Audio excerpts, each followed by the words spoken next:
7h, 9h, Europe 1 matin. Il est 7h12 sur Europe 1. Dimitri Pavlenko, vous recevez ce matin l'écrivain Daniel Picouli. Et oui, quel plaisir de vous avoir en ligne, Daniel Picouli. Bonjour, bienvenue sur Europe 1. Bonjour. Alors, on va parler crise. Vous essayez de m'inquiéter dès le matin. Bah oui, on va parler de la crise de la lecture. En effet, vous avez vu, je pense, Daniel Picouli, les résultats de cette enquête du Centre national du livre qui révèle un décrochage du temps passé à lire pour les 7-19 ans. Moins d'1h30, un livre en main par semaine, contre plus de 3 heures par jour pour les écrans. Bon, on va pas taper que sur les jeunes, Daniel Picouli, parce qu'il faut bien le dire, les adultes aussi, ils lisent de moins en moins. Qu'est-ce que vous en pensez, vous, en tant qu'écrivain ? Bon, d'accord. Déjà, comme je vous l'ai dit, ce matin, ça m'a réveillé un petit peu en sursaut. Chute, déclin, effondrement, prise de conscience massive des bienfaits de la lecture. Oui, j'ai lu, bien sûr, cette enquête-là. Moi, ce qui m'importe, c'est de savoir ce qu'on peut faire pour que les choses bougent, les choses changent.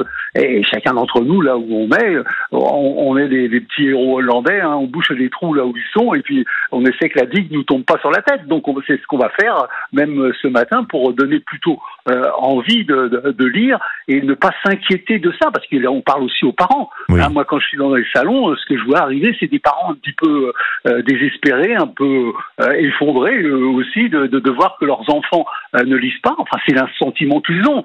Mais essayons de nous rappeler, nous, quand on était gamin, est-ce qu'on parlait avec nos parents de nos lectures? Est-ce qu'on disait ce qu'on lit? Est-ce qu'on disait ce qu'on aime?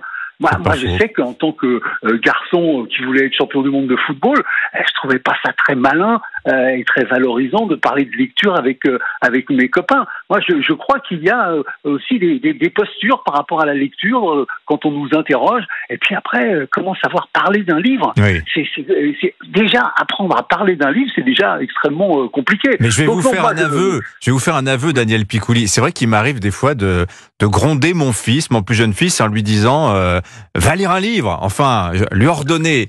Et après coup, je me reprends et je me dis, à mon avis, c'est contre-productif ce que je fais, parce que le livre contrainte, le livre punition, c'est peut-être pas la meilleure manière d'aborder le problème. Hein. Ben non, puis en plus, votre gosse, vous le trouvez bien, vous le trouvez sympa, vous le trouvez plutôt intelligent, vous le trouvez un peu vif, et puis, c'est un gosse que vous aimez, que vous regardez vivre, et vous n'avez pas besoin forcément de savoir exactement ce qu'il lit et ce qu'il va vous raconter. S'il veut vous faire plaisir, il va vous en raconter des belles choses sur la lecture, et s'il sent que ça vous rassure, parce que le pire, c'est de voir que ce sont des enfants qui sont obligés de rassurer leurs parents sur ce qui leur arrive. Oui.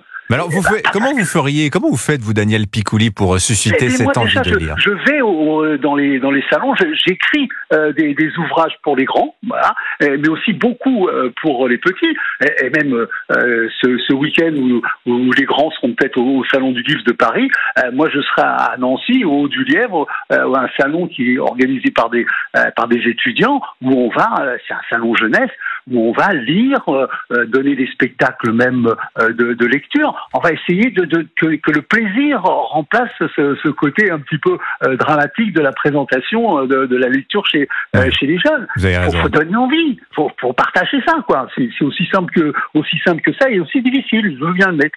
Alors c'est vrai que en plus, alors il y a proposer des lectures, en parler, dire moi j'ai adoré ce livre, etc. Alors on n'a pas forcément du succès, parce que c'est parfois le 10e livre qu'on propose qui va être pris en main par les enfants. Oui, bien sûr, mais c'est ça qui est intéressant, c'est que on peut être une force de proposition, et eux ils font ce qu'ils veulent, parce qu'ils ont quand même les copains, parce que avec qui ils vont en parler du livre? Avec vous, peut-être le soir de temps à autre et le week-end, mais ils en parlent surtout avec leurs copains, avec leurs copines, leur vrai réseau à eux, c'est eux.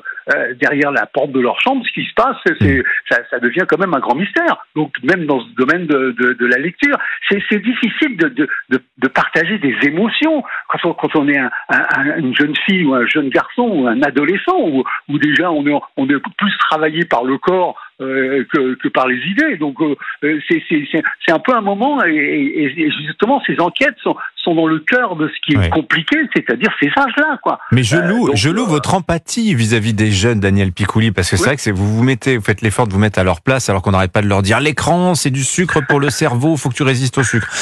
Mais malgré tout, je vous lis quand même cette citation, c'est de Ray Bradbury. Vous savez, c'est l'écrivain de Fahrenheit 451. Vous connaissez, mais je le dis pour les auditeurs. Donc ce roman roman de science-fiction dans lequel il y a des brigades de gens qui brûlent les livres. Et alors Bradbury dit, il n'y a pas besoin de brûler des livres pour détruire une culture, juste de faire en sorte que les gens arrêtent de les lire. On y est arrivé, hein? Oui, enfin, on y est arrivé. Moi, j'ai cru comprendre aussi que dans l'étude, là, la montée, par exemple, de la lecture sur les smartphones, par exemple, pour prendre un cas précis, était quelque chose. Voilà, c'est-à-dire que quand je prends le métro, là, quand j'allais répéter mon spectacle, je regardais dans le métro, j'avais l'impression que je voyais plus de livres. Je voyais beaucoup de gens devant des écrans, et peut-être qu'ils étaient bien évidemment en train de vérifier leur message, mais aussi de lire, puisque c'est ce que j'ai cru comprendre, c'est qu'on lisait aussi beaucoup sur les smartphones, particulièrement les jeunes, et particulièrement les mangas, parce qu'il faut quand même dire qu'il y a des domaines très vifs de la lecture actuellement, comme les mangas, la BD, qui sont des mondes d'une grande richesse. Quand on était gosse, bien sûr, on nous reprochait, moi j'ai eu des parents qui me reprochaient de lire des illustrés, parce que les illustrés, ou même après, les BD, alors qu'aujourd'hui, on sait que ce sont des secteurs nobles de la lecture, et que lire des mangas, mais c'est partir dans un monde extraordinaire. Vous lisez des mangas, vous, Daniel Picouli? Non, moi j'en lis pas, parce que déjà ils sont à l'envers et j'y arrive pas. Non, mais je veux dire par là, je plaisante. Mais parce que d'abord, ça veut même rien dire, lire des mangas. Ça va des matchs de foot, de volley féminin, jusqu'à la métaphysique dans les grandes villes. Voilà. C'est un monde considérable, et les parents n'ont pas de repères et sont un petit peu perdus par rapport à leurs gosses. Et bien évidemment qu'on a la tentation de recommander des lectures qu'on a faites et qui nous ont émerveillés, puis qui même des fois, moi je sais pas, j'ai envie de prescrire Martin Eden de Jack London, parce que j'ai adoré ça. Même Roger Vaillant, 325 000 francs, des choses comme ça. Le roman de renard, le roman de renard. Qu'est-ce qu'on apprend dans le roman de renard? Que les animaux, ça parle. Ben, je vous assure que quand vous écrivez après des livres pour les enfants, vous avez eu une leçon fondamentale. Moi, je vais recommander, moi, 90 secondes, Les larmes du vin, votre dernier livre. Le chant de personne, Roger et Paulette, l'histoire de vos parents. J'ai adoré le Roger et Paulette. Voilà, on vous lira, Daniel Picouli, c'est toujours... Et puis pourquoi pas vous adapter en manga? Ça se fait beaucoup d'adapter les livres en manga.